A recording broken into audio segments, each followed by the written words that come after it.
నమస్కారం. City cable CPC న్యూస్కు స్వాగతం. ముందుగా ముఖ్యాంశాలు. స్వర్ణాంధ్ర స్వచ్ఛాంధ్ర కార్యక్రమంలో ప్రజలందరూ భాగస్వామ్యులు కావాలి. కడప ఎమ్మెల్యే మాధవిరెడ్డి పిలుపు.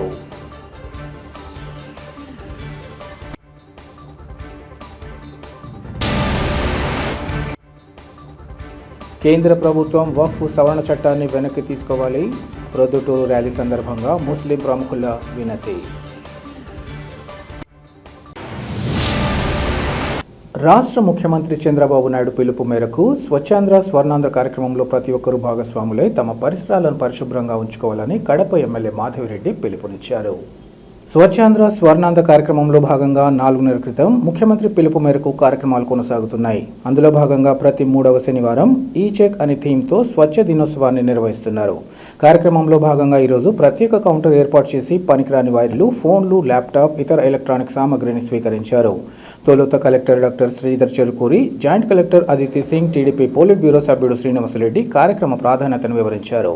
అనంతరం ఎమ్మెల్యే మాధవిరెడ్డి మాట్లాడుతూ ఈరోజు ఈ వేస్ట్ కార్యక్రమాన్ని నిర్వహించి ఎలక్ట్రానిక్ వ్యర్థాలను సేకరించడం జరిగిందన్నారు. పనికిరాని ఎలక్ట్రానిక్ పరికరాల పట్ల నిర్లక్ష్యం వహించరాదని, వీటి వల్ల అనేక అనర్థాలు కలిగే ప్రమాదం ఉందన్నారు. ప్రస్తుతం సేకరించిన వ్యర్థాలను రీసైక్లింగ్ చేయడం జరుగుతుందని ఆమె పేర్కొన్నారు. ఇప్పటికే మన కడప స్వచ్ఛ కడప పేరుతో పెద్ద ఎత్తున క్యాంపెయిన్ కొనసాగుతుందని ఆమె తెలిపారు. ప్రతి ఒక్కరి భాగస్వామ్యంతోనే ఇలాంటి కార్యక్రమాలు విజయవంతం అవుతాయని ఆమె పేర్కొన్నారు.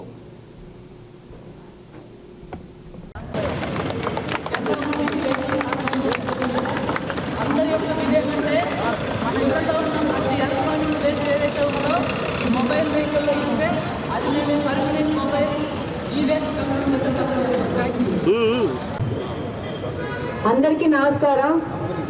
ఈరోజు రాష్ట్రం నుంచి చెత్తను తొలగించే కార్యక్రమము నారా చంద్రబాబు నాయుడు గారు ముఖ్యమంత్రి గారు మొదలుపెట్టారు.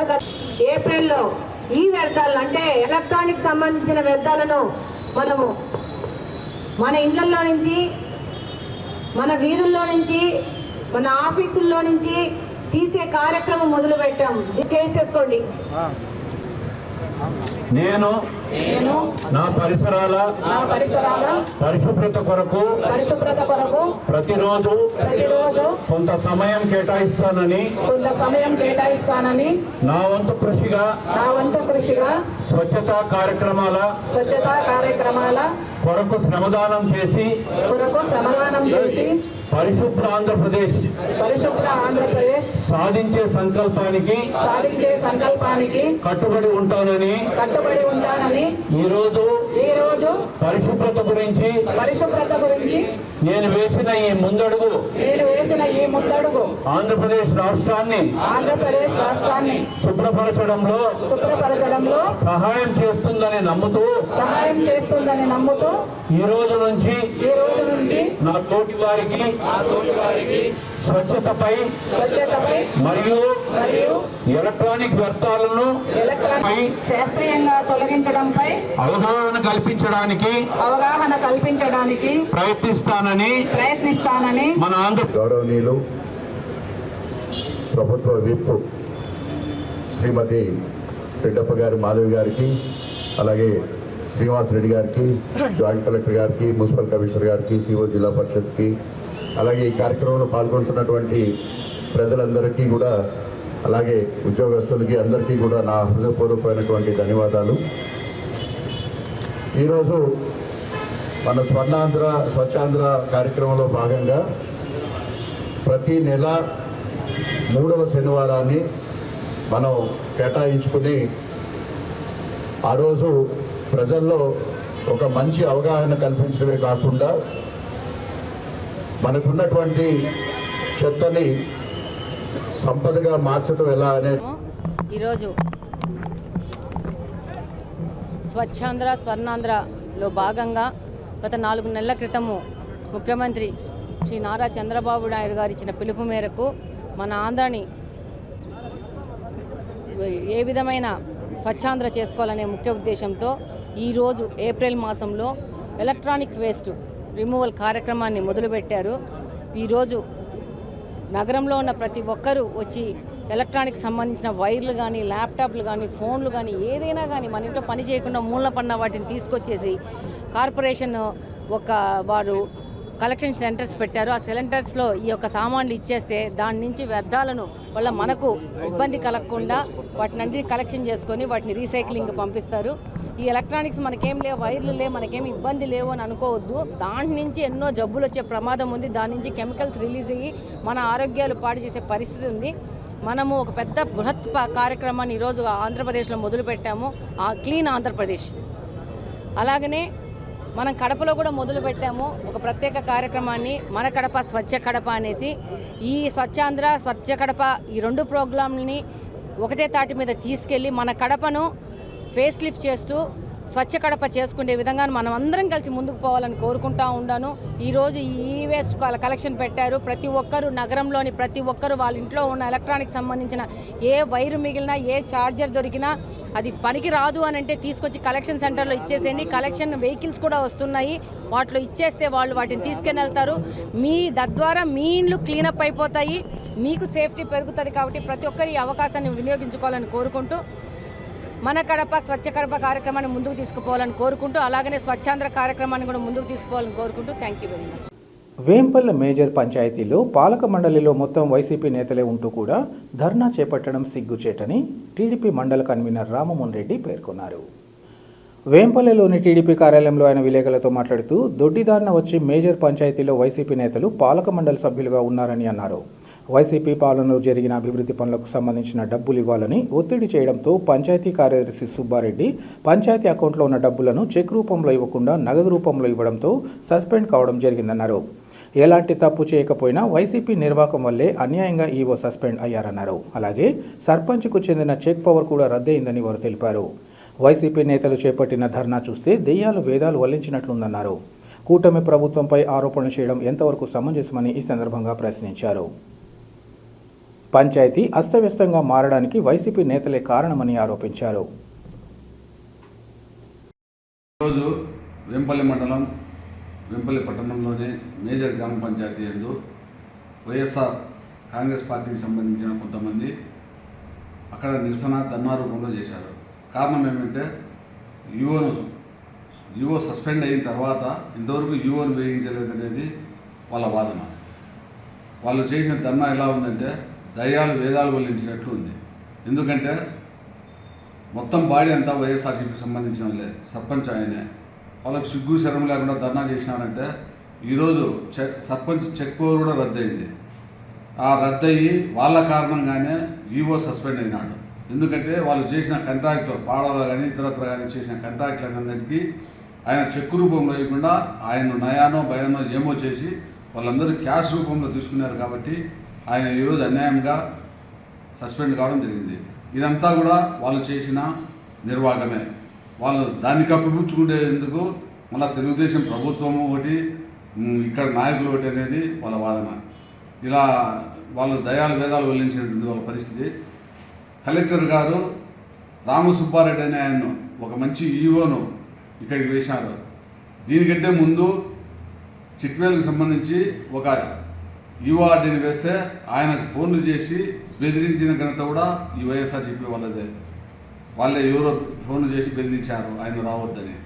ఏ ఈవో కూడా ఇది రావాలన్నా భయపడే పరిస్థితికి ఈ వైఎస్ఆర్సీపీ సర్పంచ్ మరియు వార్డు మెంబర్లు అంతా వీళ్ళంతా కూడా ప్రజల చేత ఎన్నుకోలే, దొంగదారిని వచ్చారు. కాబట్టి వీళ్ళు గ్రామ పంచాయతీని ఎలా మెయింటైన్ చేయాలి, ఏం చేయాలనేది వీళ్ళకు ఒక నిర్దేశం లేదు. కాబట్టి వీళ్ళ చేతిలోనే ఈ గ్రామ పంచాయతీ ఈరోజు ఈ అవస్థతో వచ్చిందంటే, ఈ దుస్థితి వచ్చిందంటే ముఖ్యంగా వైఎస్ఆర్సీపీ కాంగ్రెస్ పార్టీయే కారణం. ఊరంతా దుర్గంధంగా ఉంది, నీళ్లు లేవు, ఎక్కడక్కడ మోటార్లు కాలిపోయినాయి, జాడ పైపు కొనాలన్నా కూడా అవకాశం లేదు. కారణం ఏమంటే వీళ్ళ చెక్ పవర్ రద్దయింది. వీళ్ళు చేసిన నిర్వాహకంతోనే ఈవో సస్పెండ్ అయినాడు.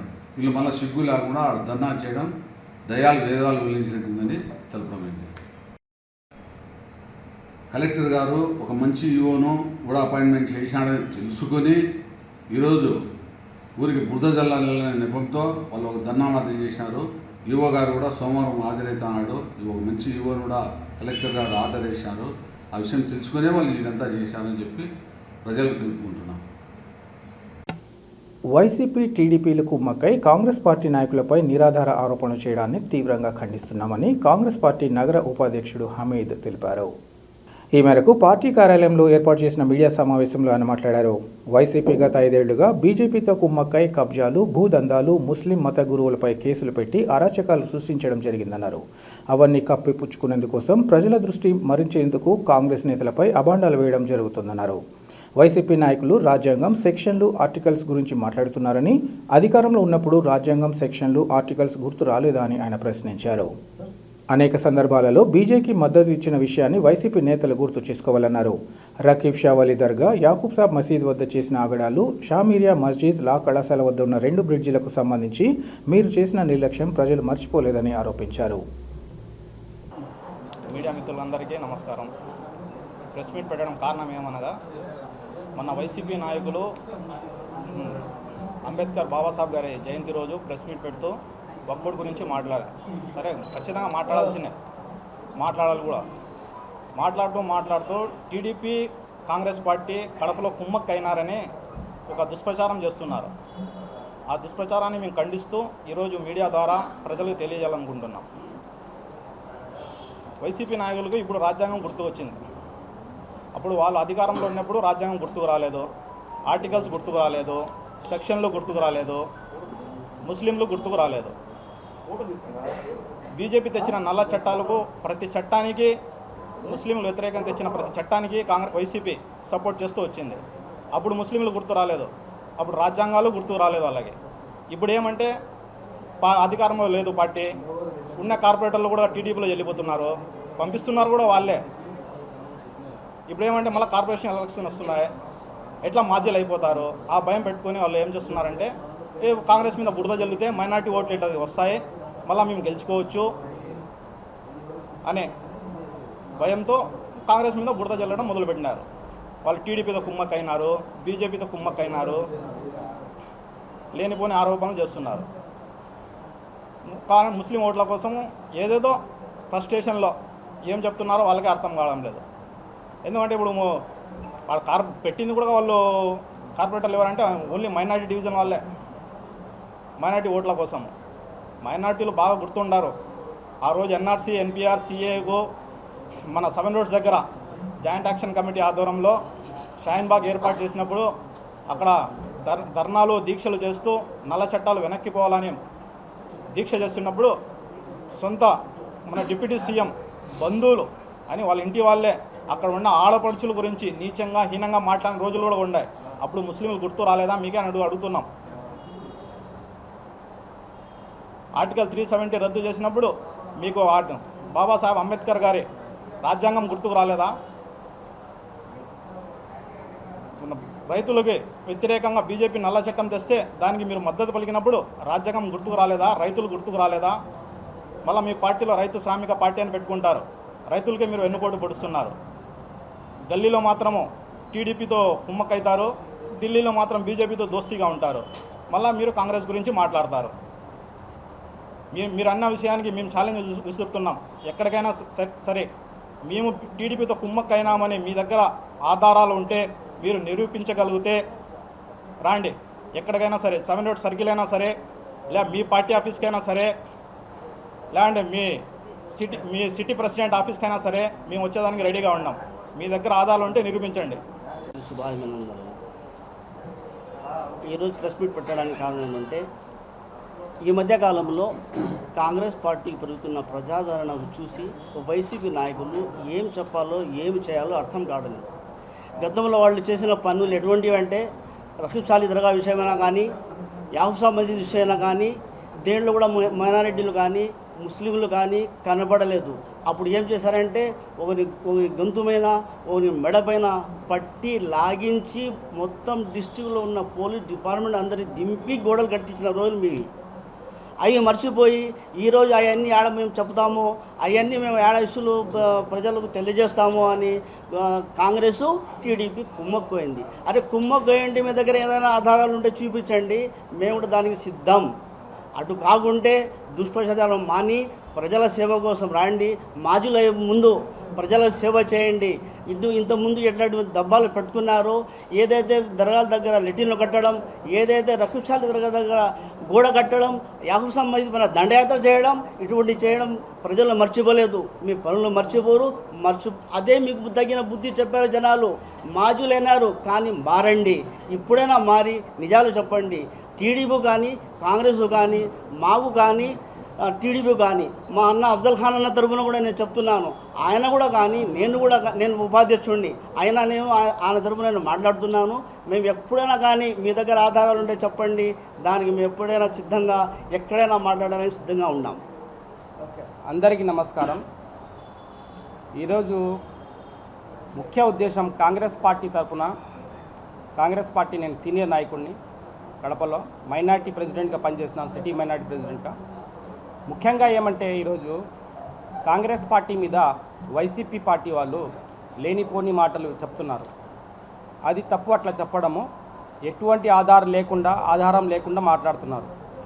ముఖ్యంగా ఏమంటే ఈరోజు కాంగ్రెస్ పార్టీ అనేది ఒక జాతీయ పార్టీ.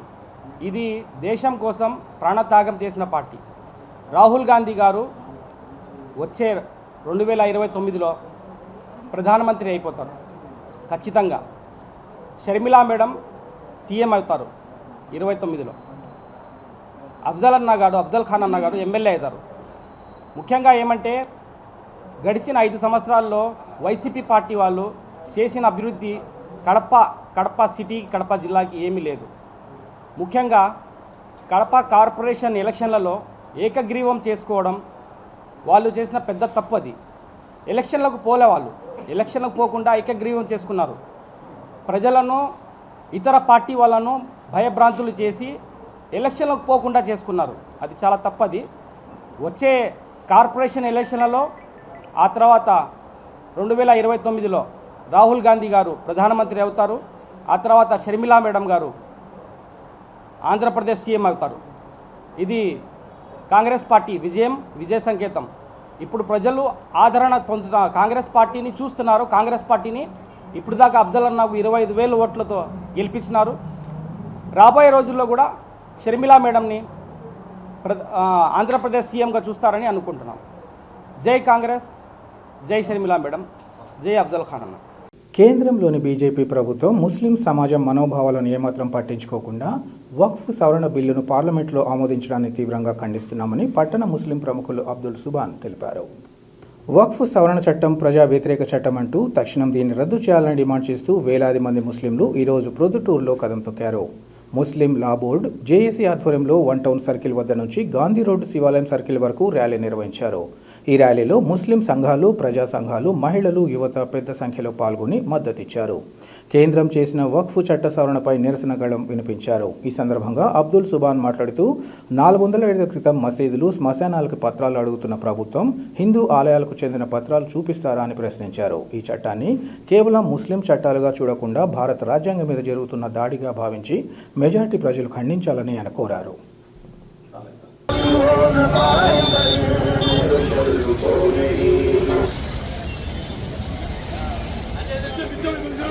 ये साइड 5 मिनट टाइम बचा है हमारे पास. 5 मिनट के बाद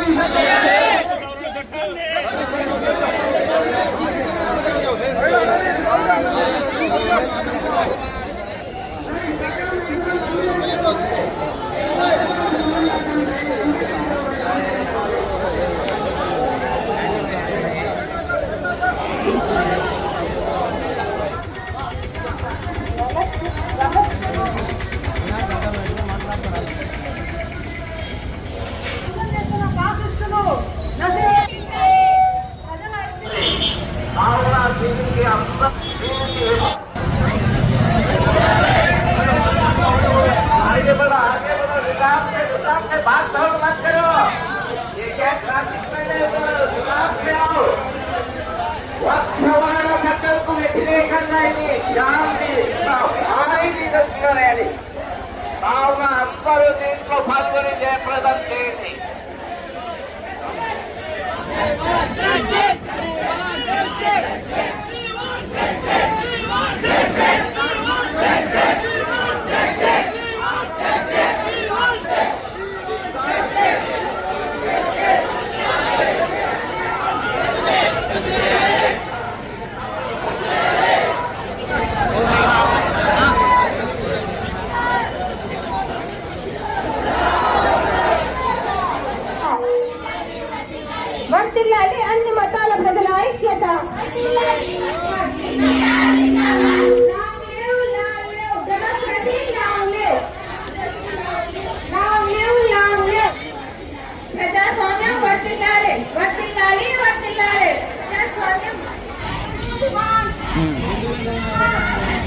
రాజ్యాంగ రక్షణ కోసం, భారతదేశంలో మత సామరస్య పరిరక్షణ కోసం జరుగుతున్నటువంటి ఈ మహోద్యమంలో పార్లమెంట్లోని సభ్యులు ఈ బిల్లుని వ్యతిరేకిస్తూ చేసినటువంటి తీర్మానాలు ఏవైతే ఉన్నాయో వాటికి మేము ఈ సందర్భంగా సెల్యూట్ చెప్తున్నాం.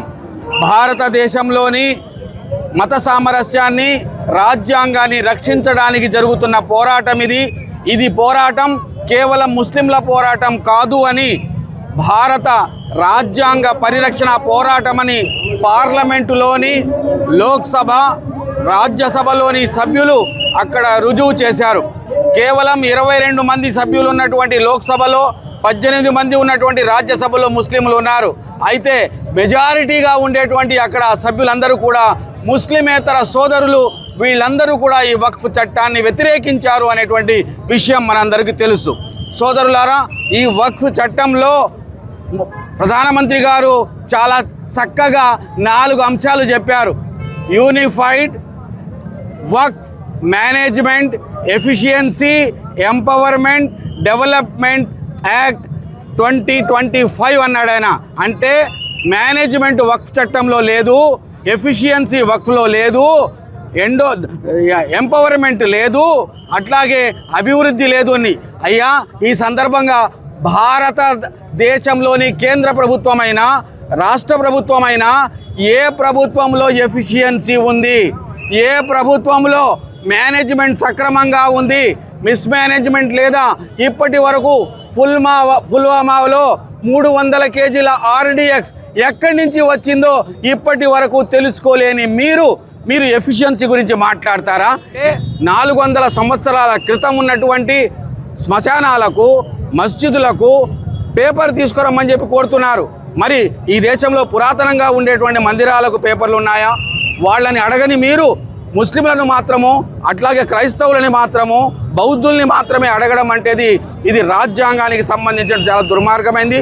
వర్క్ ఫర్ యూజర్ ఏదైతే గతం నుంచి మేము చెప్తున్నామో ఇదే న్యాయమని సుప్రీంకోర్టు కూడా నిన్న చెప్పినటువంటి మాటలో చెప్పింది.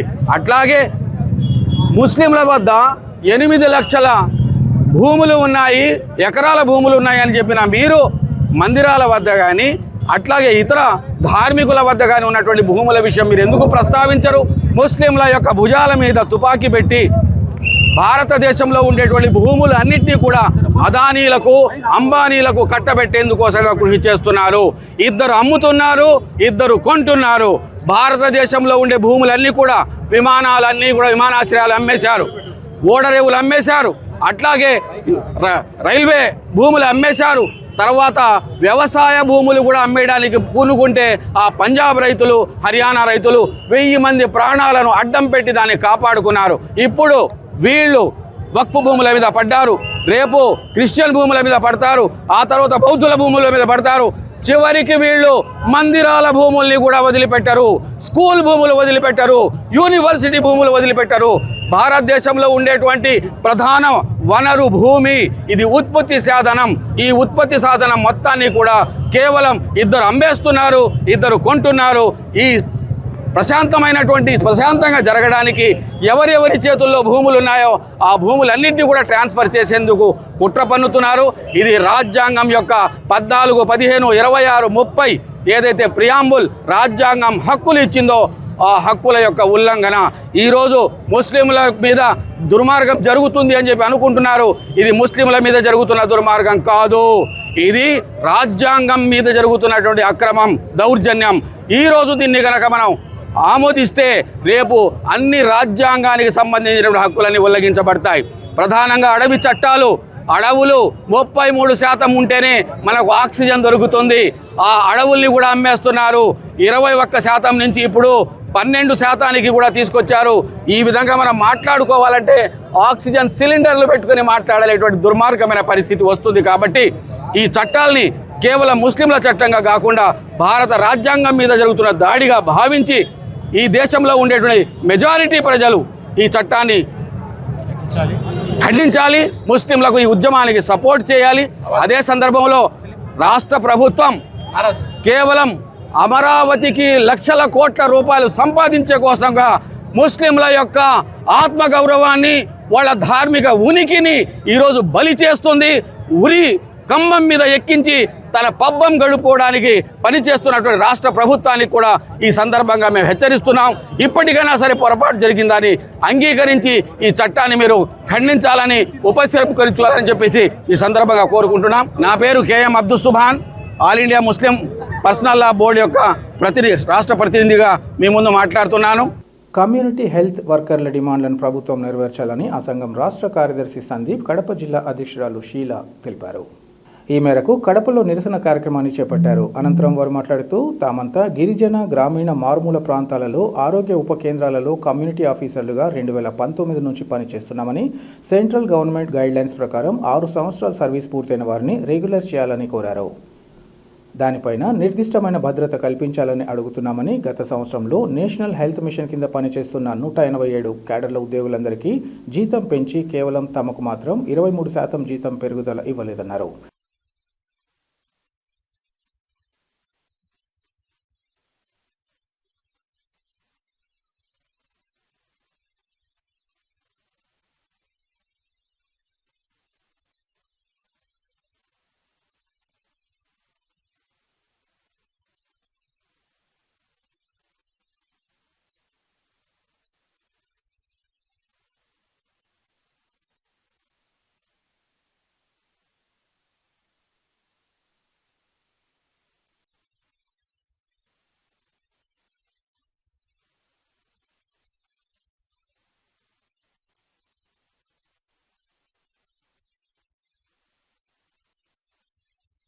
ఆరు సంవత్సరాలు కంప్లీట్ చేసుకున్నటువంటి కమ్యూనిటీ హెల్త్ ఆఫీసర్స్ అందరినీ దరిదాపుగా 350 మంది ఉన్నారు మా వాళ్ళందరినీ వెంటనే రెగ్యులర్ చేయాలా, ఉద్యోగ భద్రత అనేది కల్పించాలా. తద్వారా మిగతా 10,000 మందికి ఉద్యోగ భద్రత అనేది ఉంది ఈ క్యాడర్లు అనేది ప్రభుత్వము చెప్పాలి.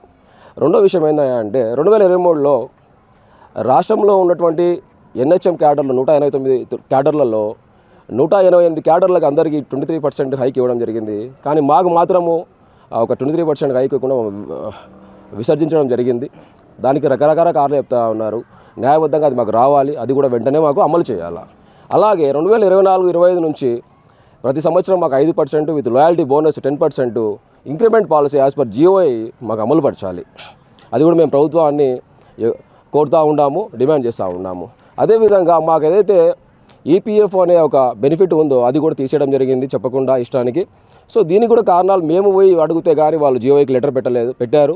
సో ఇప్పటికి కూడా అది ఎటువంటి మాకు బెనిఫిట్ అనేది ఇంకా పునరుద్ధరించలేదు. వెంటనే ఈ ఈపీఎఫ్ బెనిఫిట్ కూడా పునరుద్ధరించి ఈ 10,000 కుటుంబాలకు ఆదుకోవాలని మేము ప్రభుత్వాన్ని అడుగుతూ ఉన్నాము. అదేవిధంగా గత ఇన్సెంటివ్స్ గత 2 ఏళ్లలో ప్రతి ఒక్క సిహెచ్ఓ 7,000, 10,000 రూపాయలు మాకు వస్తున్నటువంటి ప్రోత్సాహాలు నష్టపోతూ ఉన్నారు. దీనికి అసంబద్ధమైనటువంటి కారణాలు చూపించి, అసంబద్ధమైనటువంటి రిపోర్ట్లు చూపించి, మాకు సంబంధం లేని రిపోర్ట్లు చూపించి, మా లాగిన్స్ లేని రిపోర్ట్లు చూపించి మా కమ్యూనిటీ హెల్త్ ఆఫీసర్స్ పొట్టగొడతా ఉన్నారయ్యా. ఈ విషయాన్ని కూడా మేము పలుమార్లు చెప్పడం జరిగింది, కానీ ఏ లెవెల్లో కూడా మాకు న్యాయం జరగలేదు. 1,000 కోట్ల రూపాయలు మాకు నష్టం జరిగింది. ఈరోజు ఆ ఒక్క 1,000 కోట్ల రూపాయలు కూడా ఏదైతే నష్టమైందో మా ప్రతి ఒక్క కమ్యూనిటీ హెల్త్ ఆఫీసర్కు మరీ ఒకసారి ఇన్వెస్టిగేట్ చేసి మొత్తం అంతా డబ్బులు బ్యాక్ ఇవ్వాల్సిందిగా మేము డిమాండ్ చేస్తూ ఉన్నాము. ఇన్సెంటివ్స్ బకాయిలు ఉన్నాయి, అవి కూడా 8 నెలలు 9 నెలలు ఉన్నాయి. గత 4 ఏళ్ళుగా ఇబ్బంది పడుతూ ఉన్నాము. ఎప్పుడు కూడా మా జీతం కరెక్ట్గా 2 కలిపి మాకు ఇచ్చే పరిస్థితి లేదు. సో వెంటనే ఏదైతే పెండింగ్ ఇన్సెంటివ్స్ ఉన్నాయో అవన్నీ కలిపి ఒకేసారి వేయాలని మేము డిమాండ్ చేస్తూ ఉన్నాము. సో మీరు ఎక్కడ కూడా దీని మీద చేయకపోవడం వల్ల మేము ఈరోజు రోడ్లకు వేసి ఇట్లా నిరసన చేయాల్సిన వచ్చిన పరిస్థితి ఉంది. సో దయచేసి తొందరగా స్పందించి మమ్మల్ని మరొకసారి చర్చలకు పిలిపించి మాట్లాడి మా సమస్యలు క్లియర్ చేస్తారని గవర్నమెంట్కు తర్వాత అధికారులకు విన్నవించుకుంటా ఉన్నాను. Thank you. వార్తలు ముగించే ముందు ముఖ్యాంశాలు మరోసారి. స్వర్ణాంధ్ర స్వచ్ఛాంధ్ర కార్యక్రమంలో ప్రజలందరూ భాగస్వామ్యులు కావాలి, కడప ఎమ్మెల్యే మాధవిరెడ్డి పిలుపు.